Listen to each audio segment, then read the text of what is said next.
Bagaimana pandangan Ustadz dengan laki-laki yang berambut panjang? Apakah itu termasuk menyerupai perempuan? Saya belajar ke salah seorang syekh. Ketika itu ada yang nanya, "Syekh, apa betul Nabi Muhammad itu rambutnya panjang?" Maka syekh menjawab, Nabi Muhammad itu tinggalnya di gurun pasir.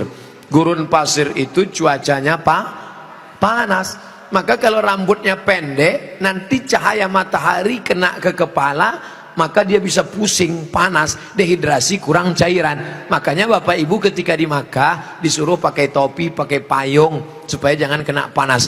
Nabi kepalanya ditutup dengan 3. Yang pertama rambutnya. Rambut Nabi itu dari depan panjang sampai ke belakang. Yang kedua ditutup dengan qalansuah, topi. Setelah itu ditutup dengan imamah sorban. Kalau di atas kepala dililitkan namanya imamah. Kalau diletakkan di tengkuk namanya burdah. Kalau diletakkan di kepala seperti kerudung namanya ghutrah, bukan serben. Jadi Nabi kepalanya ditutupi dengan 3. Pertama rambutnya panjang sampai ke tengkuk, dari depan ini sampai ke tengkuk segini, tebal. Yang kedua qalansuah, kain penutup. Setelah itu baru sorban. Maka kita pun, kami pun ketika kuliah dulu di Arab pakai sorban. Pakai untuk apa? Supaya jangan kena panas terik. Musim dingin di bawah derajat 0, 5 derajat, 10 derajat, di bawah 0 dingin. Maka kepala juga ditutup pakai sorban. Sekarang kenapa Ustaz nggak pakai sorban? Saya sekarang kepanasan.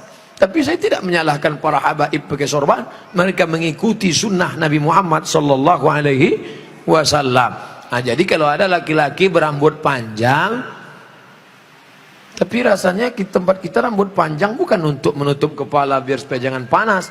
Justru tempat kita makin rambut panjang makin kepanasan, ketombe. Jadi kira-kira rambut panjangnya kenapa? Kenapa rambut panjang? Ini. Tapi tidak semua yang berambut panjang itu karena mengikuti perempuan. Jadi tidak bisa kita hukum serta-merta kalau rambut panjang LGBT. Enggak.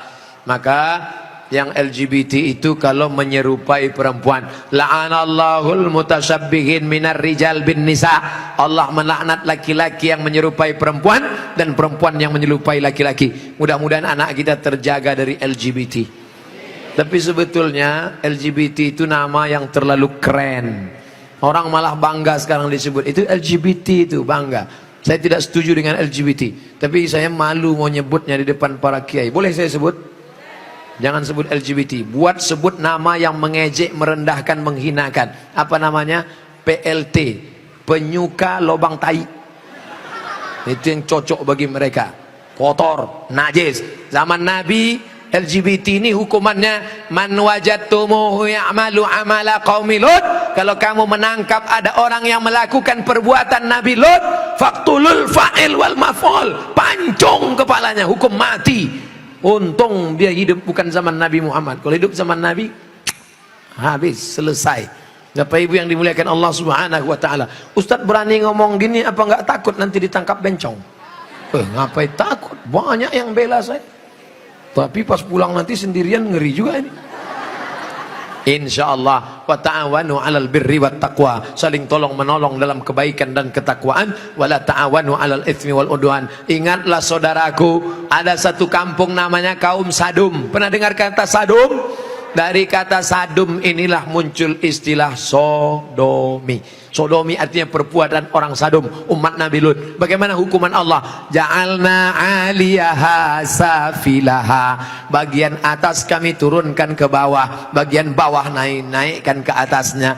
Lalu kemudian amtarna alaihim, kami hujani mereka dengan apa? Hijaratan, batu-batu, min sijilin mandud, dari batu tanah liat yang dibakar di api neraka.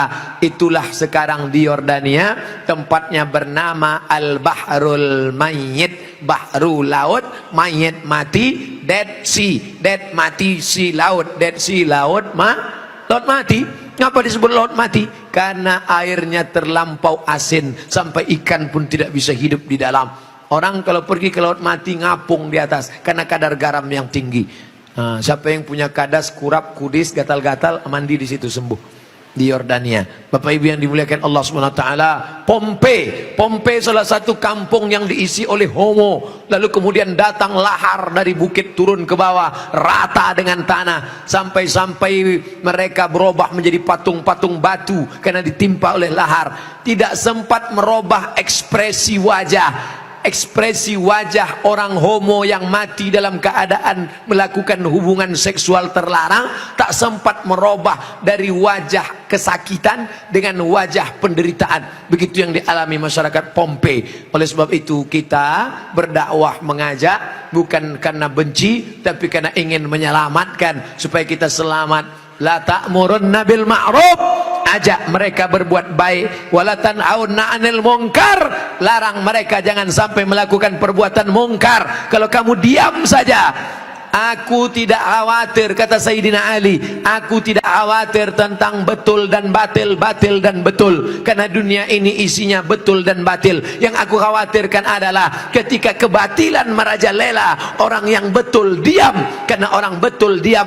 maka orang batil menyangka betul, yang betul menyangka batil, batil betul, betul batil. Orang yang betul diam, ibu yang betul diam, bapak yang betul diam, yang batil berkuar. Akhirnya yang batil merasa betul, orang yang betul diam 1000 bahasa. As-sakitu anil haq syaitan akhras. Orang yang betul tapi diam melihat kebenaran diinjak-injak, dia adalah syaitan akhras, setan bisu. Begitu kata Imam Abu Ali Ad-Daqqaq yang dikutip oleh Imam An-Nawawi dalam kitab Al-Minhaj Syarah Sahih Muslim Ibn Al-Hajjaj. Maka bersuaralah saudaraku, anak-anak muda, lawan kemungkaran ini. Terus berperang dengan HP-mu. HP-mu adalah senjata, bukan menebarkan kebencian, bukan menebarkan hoax, tapi dalam rangka watawasau bil haq watawasau bis sabr. Allahu akbar.